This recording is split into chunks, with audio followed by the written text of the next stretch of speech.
हाँ तो दोस्तों, चलिए आज एक वेरी इंपॉर्टेंट टॉपिक हम लोग डिस्कस करने जा रहे हैं फिजिक्स में। एंड वो है डिस्टेंस एंड डिस्प्लेसमेंट के बीच में डिफरेंस क्या है। जबकि दोनों की यूनिट भी एक ही है, दोनों एक ही जगह यूज होता है, लेकिन कहाँ पर हमें इसका यूज करना है इस बात की जानकारी हमें अच्छी तरीके से होनी चाहिए। ठीक है, तो डिस्टेंस और डिस्प्लेसमेंट में क्या डिफरेंस है, बेसिकली क्या डिफरेंस है, वो हम देखेंगे इस वीडियो में। ठीक, तो यहां पर डिस्टेंस, सबसे पहली बात डिस्टेंस। चलिए ये एक पॉइंट ले लेते हैं ए एंड बी। ठीक है, एक कर्व पाथ हमने ले लिया। This is a path which any object is covering in this curve, right, and the distance is from A to B.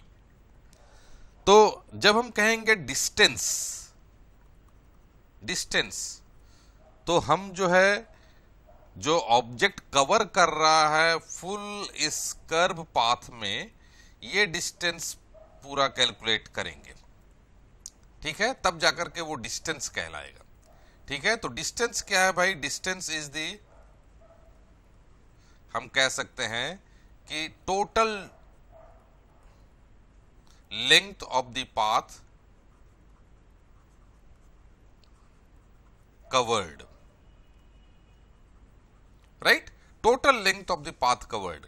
Unit कुछ भी हो सकता है, मीटर में हो, सेंटीमीटर में हो। मीटर, अभी हम यूनिट के बारे में बात नहीं कर रहे हैं, लेकिन जनरली मीटर, डिस्टेंस की भी यूनिट मीटर है और डिस्प्लेसमेंट की भी यूनिट मीटर है। ठीक है, सो डिस्टेंस क्या है? Distance is the total length of path covered. ठीक, दूसरा पॉइंट वेरी इंपॉर्टेंट, इसकी कोई डायरेक्शन नहीं है। Okay, distance is not having any direction, it is not having any direction. It is not having any direction. So we can say that distance is having only magnitude. It is having only magnitude. It is having only magnitude.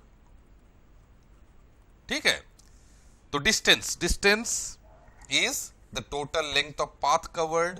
तो ए to B में जो ये path total जिस प्रकार का curve है उस हिसाब से हमको जाना है, and the total length of the path covered will be called as distance. Now अभी तो हम बोलेंगे कि भाई डिस्प्लेसमेंट क्या है फिर, तो चलिए आते हैं displacement.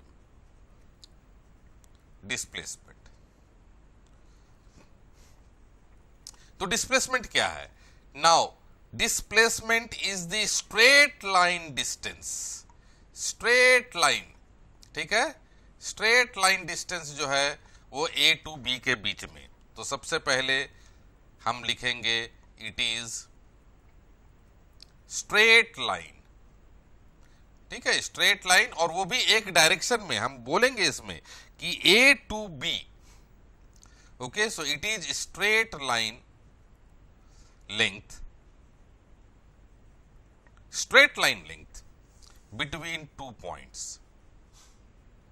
between any two points. समझ में आ रहा है डिस्प्लेसमेंट क्या है? Displacement is the straight line distance A B, जबकि डिस्टेंस जो है वो स्ट्रेट लाइन डिस्टेंस नहीं था। वो जिस प्रकार के कर्व चल रहे थे, वो कर्व का पूरा डिस्टेंस कैलकुलेट हो रहा था, वो डिस्टेंस था, उसमें कोई डायरेक्शन भी नहीं था। लेकिन डिस्प्लेसमेंट में स्ट्रेट लाइन डिस्टेंस। सो अगर हम स्ट्रेट लाइन डिस्टेंस कहते हैं तो ये जानकारी समझ लीजिए कि it is the shortest distance. It is the shortest distance between two points. ठीक है, शॉर्टेस्ट डिस्टेंस है ये displacements. Okay, third, it is having specific direction. Having specific direction, yes, इसमें मैग्नीट्यूड भी है, डायरेक्शन भी है। मैग्नीट्यूड तो रहेगा ही खैर।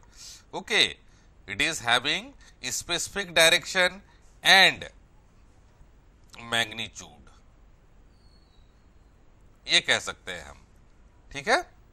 तो डिस्प्लेसमेंट क्या हुआ? Displacement is straight line length between any two points, it is the shortest distance between those 2 points and it is having a specific direction and magnitude, ठीक है, having a specific direction। चलिए अब एक circle के माध्यम से इसको समझते हैं, ठीक है। चलिए पहले इरेज कर देता हूं और फिर इस सर्कल में आते हैं। सर्कल में मान लीजिए कि पॉइंट ये ए है एंड दिस इज बी है एंड यहां पर सी है एंड यहां पर भी एक पॉइंट डी मान लीजिए, ठीक है। नाउ कोई एक object, if an object travels from point A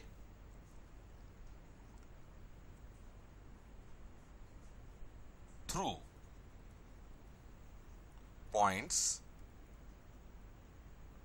points B, C, D and coming back to A,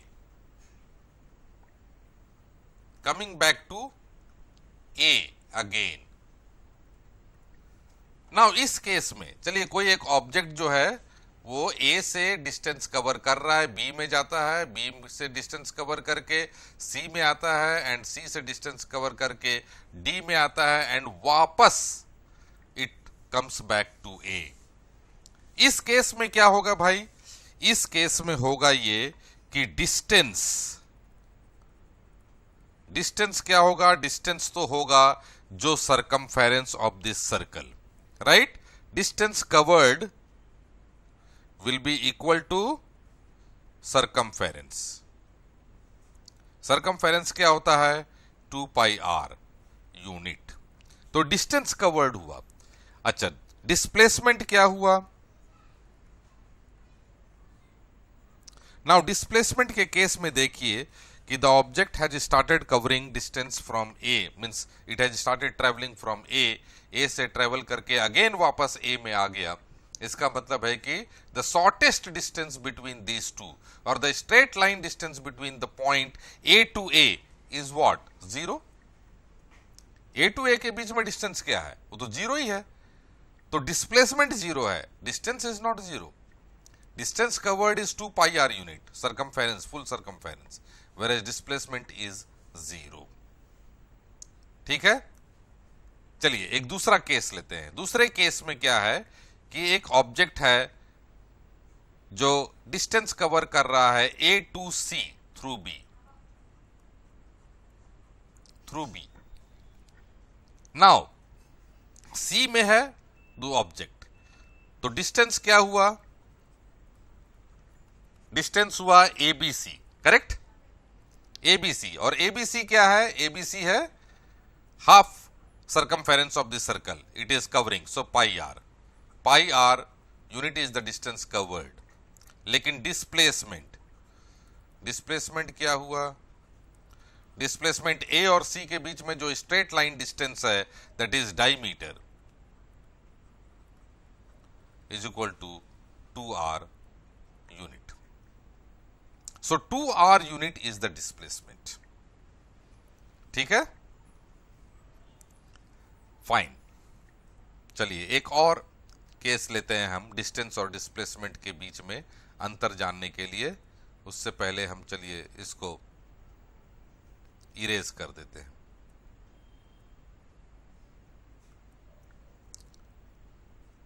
चलिए कोई एक ऑब्जेक्ट जो है ए से स्टार्ट कर रहा है, एक कार है। A car has started travelling from A to B, okay, in east direction, in the direction of east direction में वो कवर कर रहा है एंड चलिए मान लेते हैं कि ये कवर करता है 10 मीटर डिस्टेंस। उसके बाद again this car is traveling back from B to A and covering additional distance towards west, मान लीजिए कि C में आ जाता है, okay, in this direction C में आता है and here it is 5 metre extra cover करता है. So what is the question? A car has started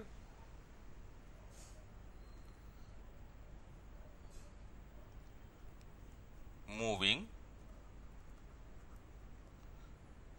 from A to B in east direction and again returning back towards west and covering additional 5 meter towards west,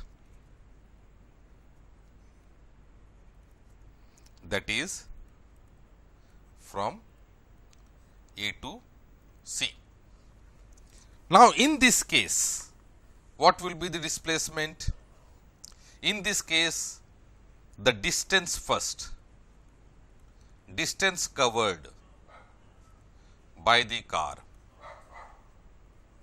So distance covered by the car will be AB plus BC plus BC, AB plus BC. तो इस case में AB कितना था? 10 metre plus BC कितना है? 10 plus 5 15 metre and total it will be 25 metre distance covered by the car having no direction, right. But now in the case of displacement, displacement क्या होगा? So displacement is the, because the car started traveling from A, so the initial point was A, initial point to final point.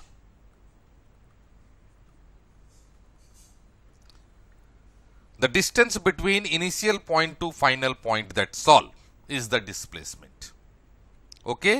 And from initial point, that is A, to C only is the displacement, and that is 5 meter in west direction is the displacement.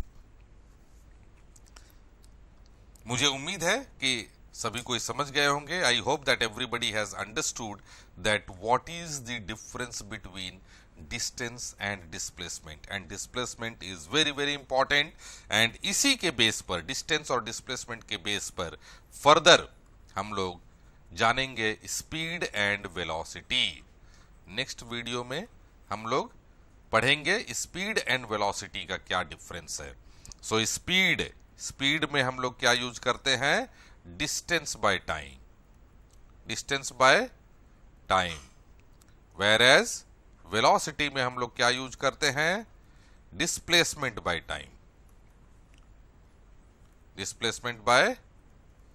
Time. तो इसी तरीके से हमें समझ में आती है कि हम किसको कहते हैं स्केलर क्वांटिटी एंड किसको कहते हैं वेक्टर क्वांटिटी. इन दोनों के बीच में अंतर समझना बहुत जरूरी है. So speed is scalar quantity. Scalar quantity हम उन क्वांटिटी को कहते हैं, the quantities, the physical quantities which are having only magnitude are called scalar quantities, and the quantities which are having magnitude and direction both are called vector quantity. इस case में जो हम इस वीडियो में चर्चा कर रहे हैं डिस्टेंस एंड डिस्प्लेसमेंट, इसमें डिस्टेंस जो है स्केलर क्वांटिटी है और डिस्प्लेसमेंट क्या है? वेक्टर क्वांटिटी है. ठीक है, डिस्टेंस स्केलर क्वांटिटी क्योंकि उसका सिर्फ मैग्नीट्यूड है, डिस्प्लेसमेंट वेक्टर क्वांटिटी है क्योंकि उसकी मैग्नीट्यूड भी है और उसकी डायरेक्शन भी है. Similarly speed distance by time, तो स्केलर क्वांटिटी है स्पीड, और वेलोसिटी जो डिस्प्लेसमेंट बाय टाइम है वो वेक्टर क्वांटिटी है. It is having a direction, velocity is having direction and magnitude both, speed is having only magnitude, so it is scalar quantity. We will discuss more in detail about these scalar quantities also, vector quantities also, but अभी के लिए आपको बता दूं distance is scalar and displacement is vector. Thank you very much. Next video में मिलते हैं.